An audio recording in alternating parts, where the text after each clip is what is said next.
What's going on YouTube and cryptocurrency family? My name is Harry and I am the Crypto Vet. Thank you as always for tuning in to hear my, crappy reporting on the crypto market space, compelling crypto news and everything in between. So I wanted to get started today just because everything's been kind of in a standstill and I've been staring at these charts and nothing's happening, so I can't really do much trading because I don't like to trade every day on stuff that's so volatile, even though right now it's not very volatile. So let's go ahead and just get started here. Alright, let's try this. Move all this other crap off my screen. Okay, so we'll go ahead and start. It is early in the morning. It is 2:07 a.m. Texas time. Happy 4th of July. I'm sure there'll be lots and lots of crazy news coming out today since Trump can't go to Rushmore and so many other things. And I'm sure not one person's going to wear a mask or potentially go to a nice big party on July 4th. But Bitcoin is currently trading at $9,061. It hasn't changed much. I think it shot up to like 91.50 maybe, and then back to like 9,000, but it's been trading now in an even tighter window. So as like I said before, I was sitting here staring at these charts, and of course I can't think of anything else. I am still very bearish at the moment, but I just kind of wanted to step back and think of this big picture. Like what's happening? Like what's driving everything right now? Overall we got the same two things: the bulls and the bears. The bulls are saying, nah, it's worth this much. The bears are saying, no, it's worth this much. And they're constantly going back and forth. And right now, nobody can really decide what's the right price. We found that like 9,100 seems to be like a good in between, a good middle. But I'm just trying to think, like, I don't know, you guys tell me in the comments, what do you think? Something's got to change. It can't just stay here, because someone's eventually going to say, nah, I don't believe in this anymore, and the price is going to go down. A bear will buy it, maybe a cascade down. Or everyone's going to say, hell yeah, Bitcoin is worth this much money, I'm going to buy. And then the bears will get scared and they'll start buying in, and we'll have that rally to the top. But overall, my analysis is saying that we're in a short-term bear trend. We're going to go down. We need to go down a little bit. There's not enough strength for us to rally up. But we have lots and lots of things that say, yeah, we're on an uptrend overall. And of course, I am long for Bitcoin. I think it's really good. I think we have enough people believing in it, enough regulation and stuff coming in on the back end that's saying, yeah, this is going to be not bad in the long run. But for the short run, everything's telling me that we need to correct a little more. We can't stay in this consolidation phase that much longer.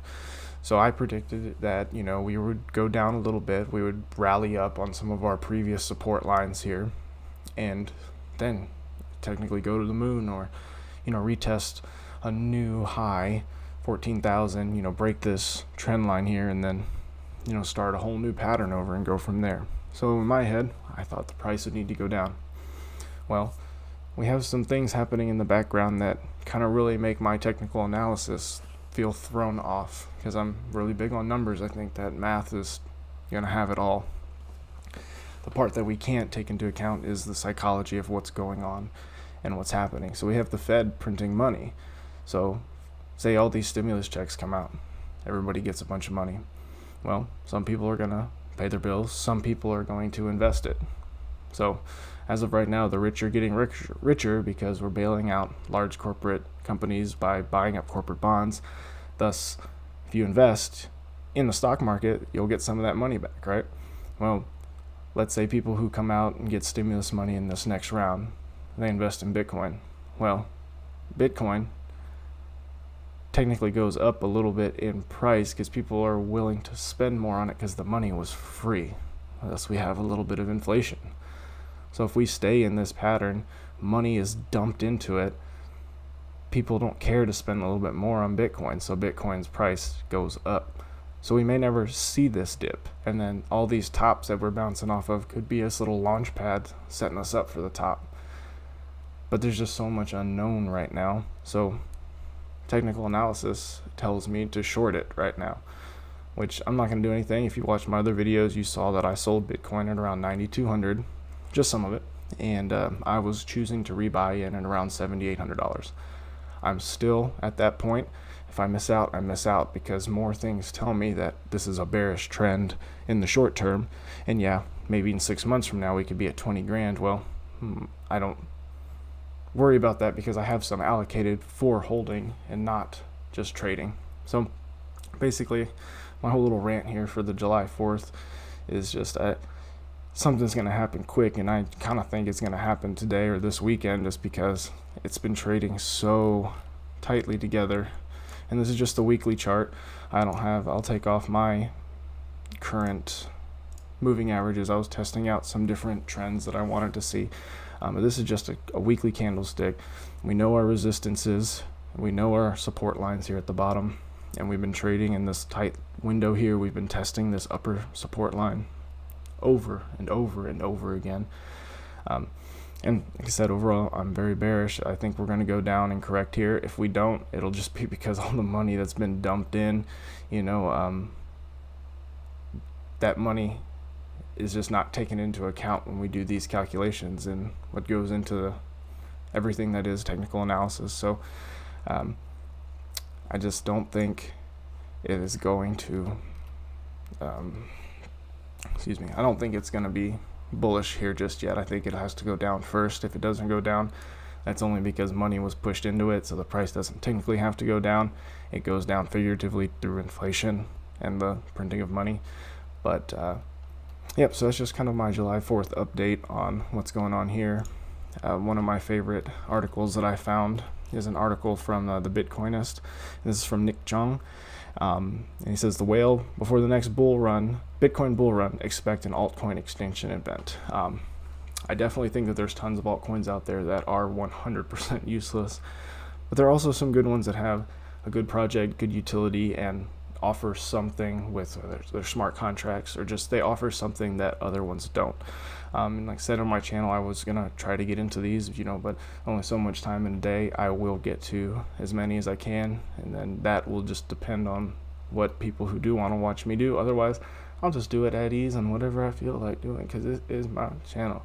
So what he was saying here though is this guy Joe 007, I only heard about him a little bit. Supposedly some big guy came back, did whatever he's doing. But this guy is saying that he doesn't think that this trend for Bitcoin and all the altcoins is going to last long. He wrote that yesterday on July 3rd, that his view is that a shitcoin mass extinction event will likely precede next Bitcoin rally. Make of it what you will. And I kind of do and don't agree on that. There are lots of coins that are garbage, and if Bitcoin does go to the moon, they don't really have any type of real necessity or use. They'll kind of be weeded out. There's not room for thousands of currencies. As you can see, it would only be if they had like a niche market, whether it be like a token like Engine Token, going towards gamers, whatever the case may be.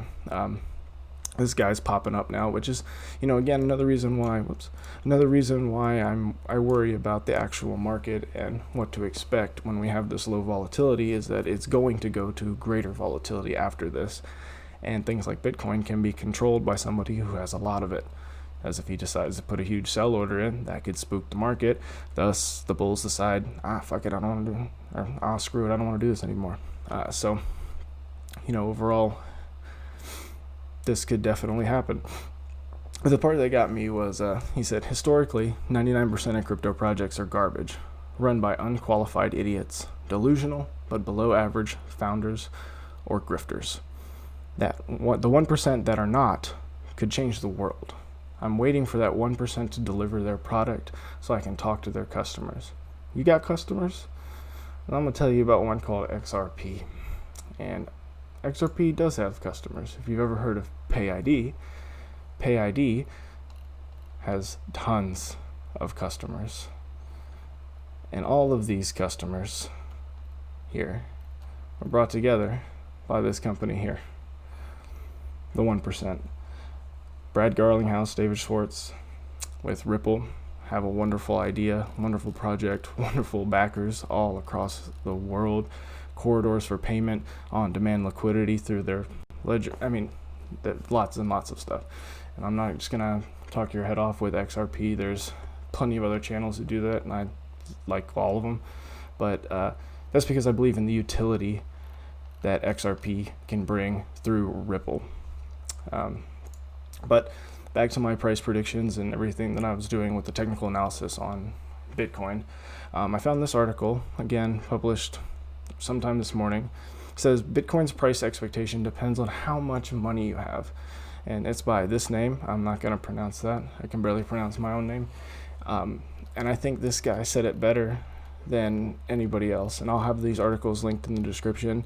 And he's basically saying, for the smart money, the net short is starting to go really, really deep.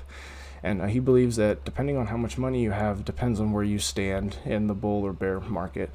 The more money you have, you're kind of shorting this right now because you don't want to invest because you believe it's going to go down. If you got a lot of money, that's a lot to lose.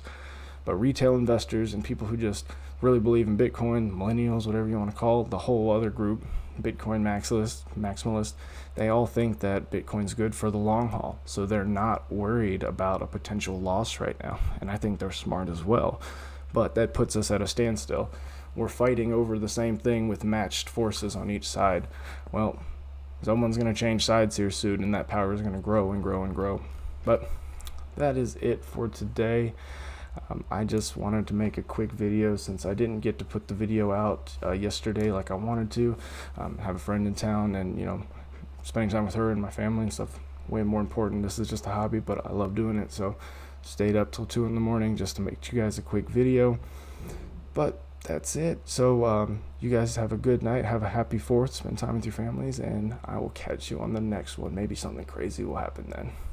We'll see you.